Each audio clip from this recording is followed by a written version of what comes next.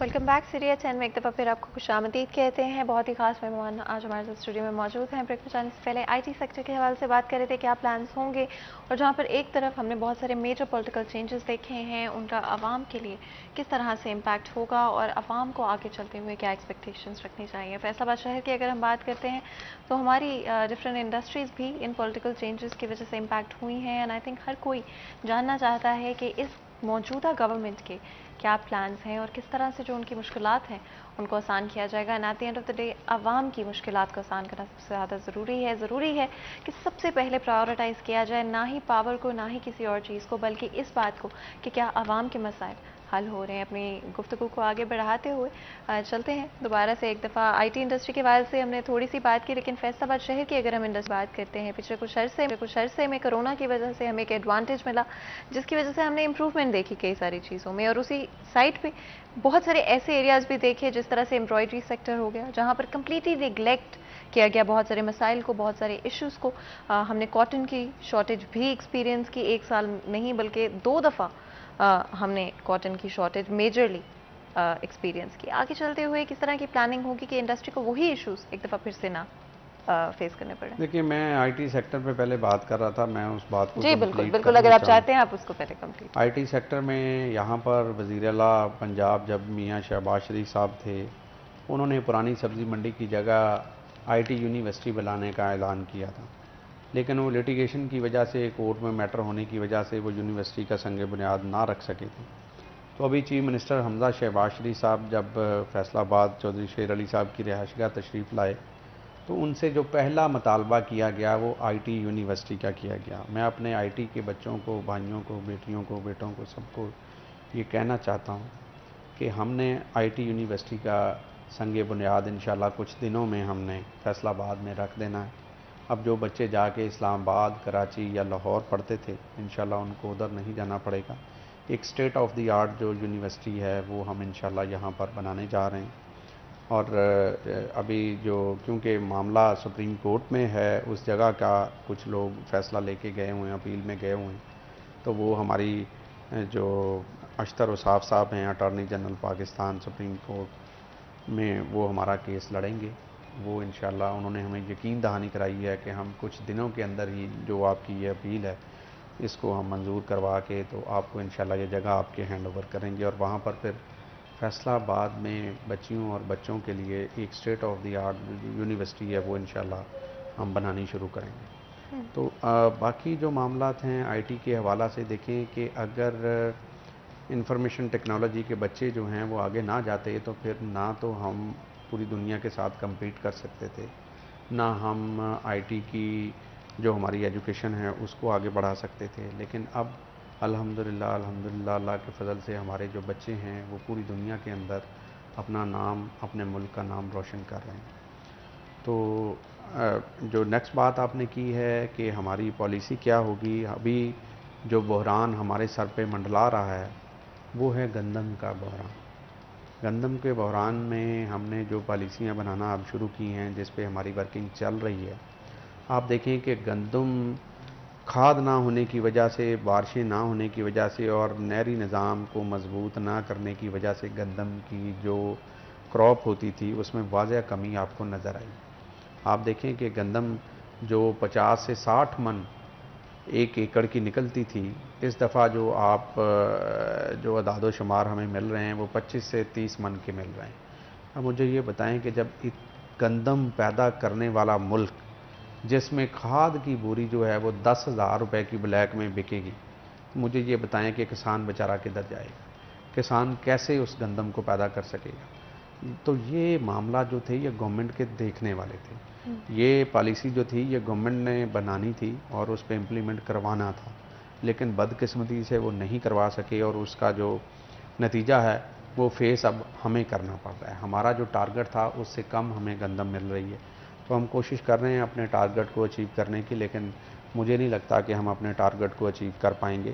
لیکن ایک خوش آئند بات ہے کہ پرائم منسٹر پاکستان میاں شہباز شریف صاحب نے اس کو بڑی سختی سے عمل درآمد کروانے کے لیے کہ ایک ضلع سے دوسرا ضلع جو گندم ہے یا جو باہر بھیجنے والے لوگ تھے ان کو انہوں نے بڑی سختی سے روکا ہے، آہنی ہاتھوں سے روکا ہے۔ انہوں نے کہا ہے کہ گندم کے ایکسپورٹ کے اوپر لمیٹیشنز لگائی جا رہی ہیں، بالکل لگا دی ہیں، اور کسی صورت بھی افغانستان یا دوسرے کسی ملک کو جو ہے وہ گندم گورنمنٹ کی اجازت کے بغیر جو ہے وہ نہیں جائے گی، کیونکہ پہلے ہم اپنے لوگوں کا جو کوٹا ہے اس کو پورا کریں گے، اپنی عوام کو پورا کریں گے۔ اگر اس میں بھی کوئی کمی ہوتی ہے تو اس کو پیش نظر رکھتے ہوئے پرائم منسٹر نے حکم دیا ہے کہ فوری طور پر جتنی بھی ہم نے درآمد کرنی ہے وہ ہم درآمد کریں گے انشاءاللہ۔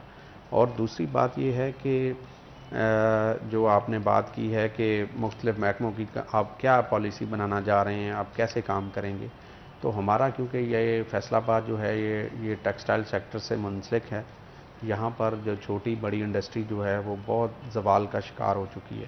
آپ دیکھیں کہ چھوٹی لوموں والے جو لوگ ہیں وہ بیچارے بھوکے مر رہے ہیں، ان کا کوئی پرسان حال نہیں۔ بڑی لومیں والے جو ہیں وہ ٹھیک جا رہے ہیں، صرف ایکسپورٹ انڈسٹری جو ہے، ایکسپورٹرز کو راضی کرنے کے لیے گورنمنٹ نے ساری پالیسیاں تو بنا دی، لیکن باقی سب سٹیل سیکٹر کو بٹھا دیا آپ نے تعمیری سیکٹر کو بٹھا دیا۔ سیمنٹ کا ریٹ آپ نے 1000 روپے کی بوری، مجھے یہ بتائیں ایک غریب آدمی اپنے گھر کی چھت کیسے ڈالے گا؟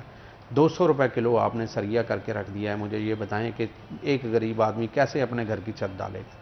تو یہ ساری جو پالیسیز ہیں اس کو ریویو کر کے ہم انشاءاللہ کوشش کریں گے کہ ڈالر کے ریٹ کو بھی نیچے لے کے آئیں، اور یہ تمام چیزیں جو ہیں، کھاد کا ریٹ ہو گیا، سیمنٹ کا ریٹ ہو گیا، گندم کا ریٹ ہو گیا، یہ تمام جو ریٹس ہیں ہم کوشش کر رہے ہیں کہ اس کو کم از کم ہم منیمائز کریں اور کوشش کریں کہ عوام کی پہنچ کے اندر ہو۔ جو عوام بے چینی کا شکار ہے، بے سکونی کا شکار ہے، انشاءاللہ ہم اپنی عوام کو یہ یقین دلاتے ہیں کہ اللہ کے فضل سے، اللہ کے کرم سے ہم تمام پولیٹیکل پارٹیز مل کر سر جوڑ کر بیٹھ کر انشاءاللہ ان معاملات کا کوئی نہ کوئی حل ضرور نکالیں گے۔ بالکل، ہم نے ڈفرینٹ ایسپیکٹس کو کور کرنے کی کوشش کی ہے، اینڈ آئی تھنک کافی بہتر طریقے سے بہت سارے ایشوز کو ہم ڈسکس کر بھی پائے ہیں۔ آپ کے خیال میں ابھی بھی کہاں پر اور کون سے سیکٹرز میں گنجائش ہے جہاں پر بہتر طریقے سے پالیسی میکنگ کی جا سکتی ہے آگے چلتے ہوئے عوام کے ریلیف کے لیے، چاہے ہم وہ ٹیکسیشن کے حوالے سے بات کریں یا ڈفرینٹ طرح کے ایشوز جو کہ آپ چاہیں گے کہ حل ہو سکے؟ دیکھیں، ٹیکس سیکٹر کے جو آپ نے نشاندہی کی ہے، ایف بی آر کے ایشوز بالکل ہیں، تاجران کے کو خدشات بھی ہیں، مل کر ان کو بٹھا کر ایک ٹیبل پہ بٹھا کے ان کو آن بورڈ کرنا چاہیے۔ ان کے جو بہتر طریقے سے جو پالیسی بن سکتی ہے، جو مل کر بن سکتی ہے، وہ بالکل لینی چاہیے، اور اس میں ہم نے اپنے وزیر خزانہ مفتاح اسماعیل صاحب کو ریکویسٹ بھی کی ہے کہ فیصل آباد کے تاجران کو نمائندگی دی جائے وہاں پر، اور ان کو ایکسیس دی جائے تاکہ وہ بیٹھ کے آپ کو بجٹ کی تجاویز جو ہیں وہ دے سکیں۔ جیسے میں نے پہلے بھی اپنی گفتگو میں عرض کیا کہ ہم پاکستان کے تمام سٹیک ہولڈرز کو بلا کر ایک ٹیبل پہ بٹھا کے ہم ان سے ڈسکس کریں گے، ان سے ڈسکس کر کے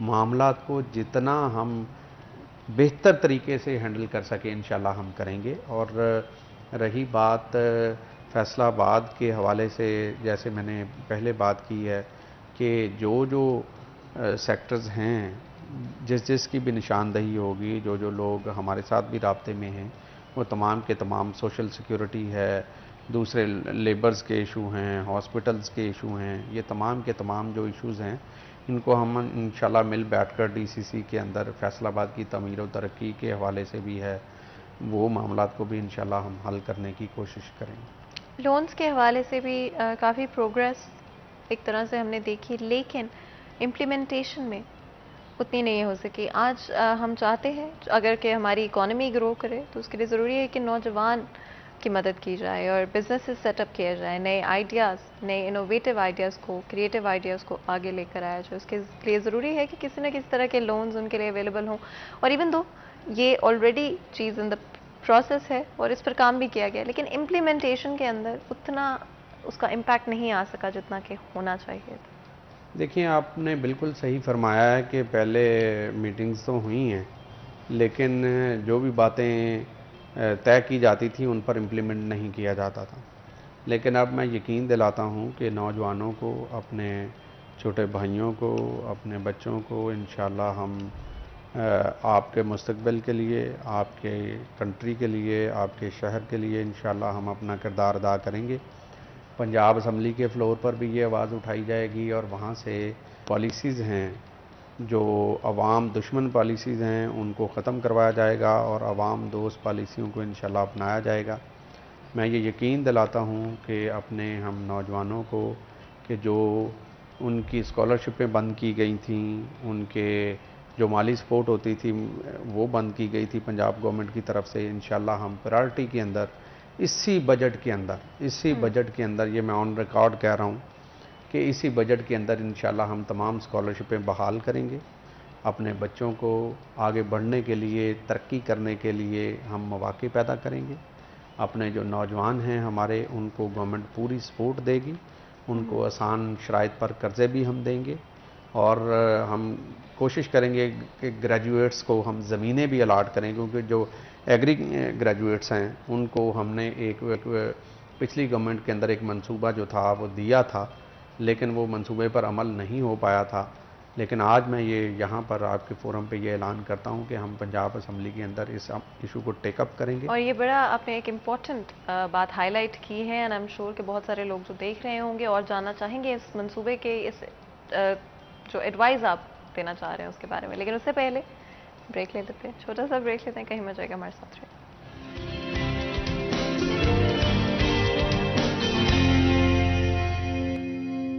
ویلکم بیک سٹی ایٹ 10 میں ایک دفعہ پھر آپ کو خوش آمدید کہتے ہیں۔ ہمارے ساتھ ہمارے بہت ہی خاص مہمان اسٹوڈیو میں موجود ہیں جن سے گفتگو چل رہی ہے پالیٹکس کے حوالے سے، فیصل آباد شہر کے ڈفرینٹ ایشوز کے بارے میں بھی ہم نے بات کی، آئی ٹی سیکٹر، بزنس کے حوالے سے نوجوانوں کی آسانی کے لیے کیا اقدامات کیے جا رہے ہیں، کیا کام کیے جا رہے ہیں۔ اس سے پہلے کہ ہم اپنی ڈسکشن کو آگے بڑھائیں، میرے پاس آپ کے لیے ایک بہت ہی امپورٹنٹ سوال ہے۔ رانا ثناء اللہ کو مبارکباد دی آپ نے؟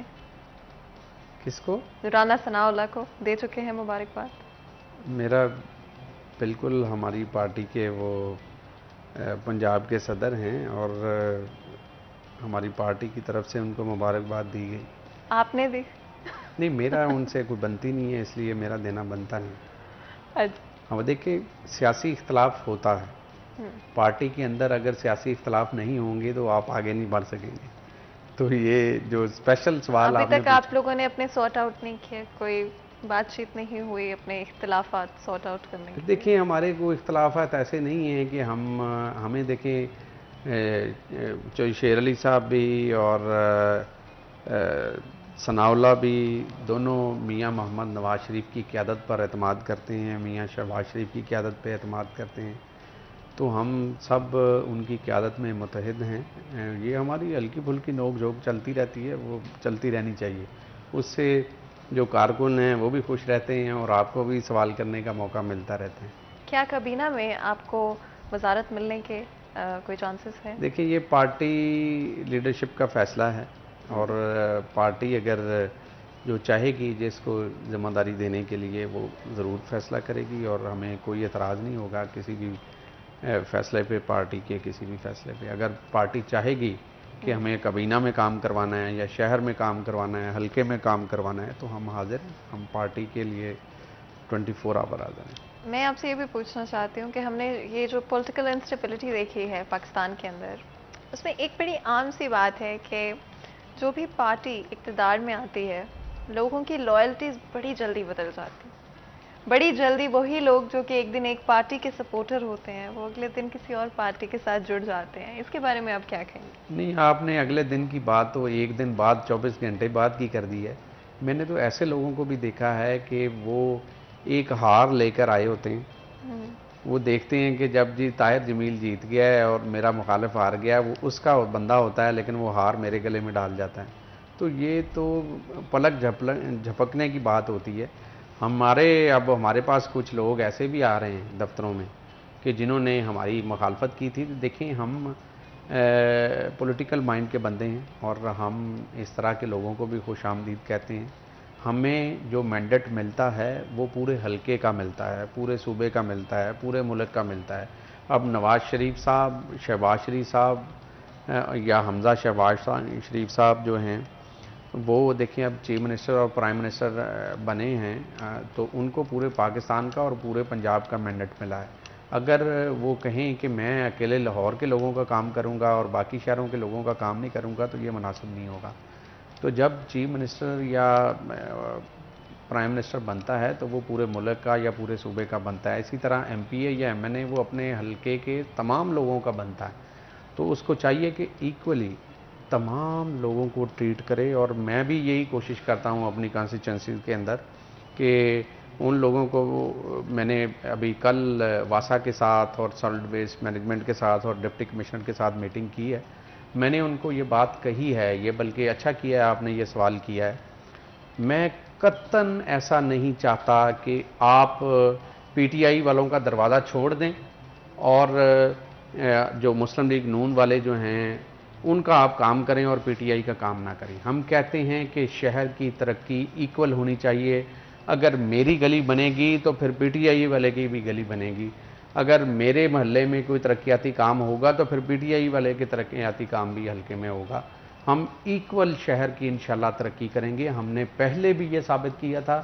پہلے یہاں سے شیخ خرم صاحب ہوتے تھے ایم پی اے اکلوتے پاکستان تحریک انصاف کے. ہم نے ان کے حلقے میں 1.5 ارب روپے جو ترقیاتی کام تھے وہ لگائے تھے. لیکن وہ میں نہ مانوں کی ریٹ لگاتے ہیں, ہمیشہ جھوٹ بولتے ہیں, کہتے ہیں کہ جی نہیں میرے حلقے میں کوئی پیسہ نہیں لگا. گلبرگ روڈ ان کا بنایا گیا, غلام احمد آباد روڈ ان کا بنایا گیا, رضا آباد ان کا بنایا گیا, کینال روڈ جو تھا وہ ان کا بنایا گیا, واٹر فلٹریشن پلانٹ ان کے حلقے میں لگائے گئے, نئے اسکول ان کے حلقے میں بنائے گئے, نئی یونیورسٹی ان کے حلقے میں بنائی گئی جو جس کی ایکسٹینشن ہوئی تھی. اس کے بعد آپ دیکھیں کہ نئے کالج جو تھے وہ اپ گریڈ کیے گئے. تو مطلب یہ کس منہ سے کہتے ہیں کہ ان کے حلقے میں ترقی نہیں ہوئی؟ انہوں نے البتہ یہ ضرور کیا ہے کہ انہوں نے جو مسلم لیگ نون کے کینڈیڈیٹ جیتے تھے ان کے حلقوں میں انہوں نے ایک دھیلے کا کام نہیں کروایا. 1 روپیہ جو ترقیاتی منصوبوں میں لگنا تھا وہ نہیں لگا سکے یہ. میں لیکن یہ بڑے دل سے یہ کہہ رہا ہوں, پورے فیصل آباد کے ڈویژن کے لوگوں کو یہ کہہ رہا ہوں, آن کیمرہ کہہ رہا ہوں کہ ہم انشاءاللہ ایکول کام کریں گے. چاہے کسی کا تعلق تحریک انصاف سے ہے, چاہے جماعت اسلامی سے ہے, پیپلز پارٹی سے ہے, ہم تمام لوگوں کے کام جو ہیں ایشوز جو ہیں وہ اپنے ذاتی سمجھ کے انشاءاللہ حل کریں گے. بالکل, اور بڑی اچھی بات کی. آئی تھنک فیصل آباد کے سارے شہری یہ سن کر بہت خوش ہوں گے کہ کسی نہ کسی طرح کی ترقی ہمیں آنے والے وقت میں ضرور دیکھنے کی ملے گی. اور کچھ تو جو ڈیولپمنٹ کے کام ہیں ان کے بارے میں آپ نے مینشن بھی کیا کہ کس طرح سے ان کو آرگنائز کرنا چاہ رہے ہیں. کیا اس کے علاوہ بھی کوئی ایسی چیزیں ہیں جو آپ کو نظر آتی ہیں جن پر کام ہونے کی ضرورت ہے؟ چیف منسٹر صاحب جب فیصل آباد تشریف لائے ہیں میں نے ان سے گزارش کی ہے کہ فیصل آباد میں آبادی بڑی تیزی سے گرو کر رہی ہے, ہمیں انڈر پاسز کی ضرورت ہے. مین جو سمندری روڈ ہے نولٹی پل برج کے ساتھ ہمیں ایک انڈر پاس چاہیے. اسی طرح ڈی ٹائپ سمندری روڈ جو پل ہے وہاں پہ ہمیں ایک انڈر پاس کی بہت اشد ضرورت ہے. اسی طرح جھنگ بازار چوک جو ہے وہاں پر شام کے ٹائم بالکل گزرنا محال ہوتا ہے. 8 بازاروں کی جو ٹریفک ہے جو جھنگ روڈ کی طرف جاتی ہے وہ چوک ہوتی ہے, اس کے لیے ہمیں انڈر پاس کی ضرورت ہے. اسی طرح ہمیں چلڈرن ہاسپٹل کی ایکسٹینشن کے لیے, کیونکہ وہاں پر صرف او پی ڈی چل رہی ہے, بچوں کے آپریشن جو ہیں وہ نہیں ہو پا رہے. اگر ایشیا کا سب سے بڑا ہاسپٹل موجود ہے, جگہ موجود ہے, فنڈز موجود ہیں, تو پھر کیا وجہ ہے کہ ہم کام کیوں نہیں کر پا رہے؟ تو میں نے چیف منسٹر صاحب سے ریکویسٹ کی ہے کہ مہربانی کریں اس کے پیسے بھی جاری کریں. اسی طرح ہماری وومن یونیورسٹی ہے اس کا کیمپس جو تھا وہ ہمارے دور کا رکا ہوا ہے, جو جڑانوالا روڈ پہ بننا تھا, اس کے لیے ہمیں کوئی 6 سے 7 ارب روپے کی ضرورت ہے. وہ پیسے ہم نے چیف منسٹر صاحب سے کہا ہے کہ مہربانی کریں ہمیں دیں. اسی طرح الائڈ ہاسپٹل اور سول ہاسپٹل کی جو ایکسٹینشن ہونی ہے, جو مینٹیننس ہونی ہے, اس کے لیے ہمیں پیسوں کی ضرورت ہے. اور سب سے بڑی بات کہ ایف آئی سی فیصل آباد انسٹیٹیوٹ آف کارڈیالوجی جس کی او پی ڈی تعمیر ہونی ہے, جس کی لاگت صرف 2 ارب روپے تھی اور اب بڑھ کر وہ 4.5 ارب روپے ہو چکی ہے, اس کے لیے میں نے بڑی پرزور ریکویسٹ کی ہے کہ مہربانی کریں. یہ فیصل آباد کی اشد ضرورت ہے, کیونکہ فیصل آباد نہیں سرگودا, جھنگ, ٹوبہ ٹیکسنگ اور دوسرے شہروں سے جو مریض ہیں وہ جب دل کے عارضہ کے لیے یہاں پر پہنچتے ہیں اپنے علاج کروانے کے لیے تو ان کے لیے بیڈ موجود نہیں ہوتے. تو اسی پر میں آپ یہ بھی بتانا چاہوں گا کہ آج بھی میرا سول ہاسپٹل ایک وزٹ ہوا تھا, اس میں مجھے بڑا افسوس ہوا ہے کہ 80 بیڈ کی جو ایمرجنسی تھی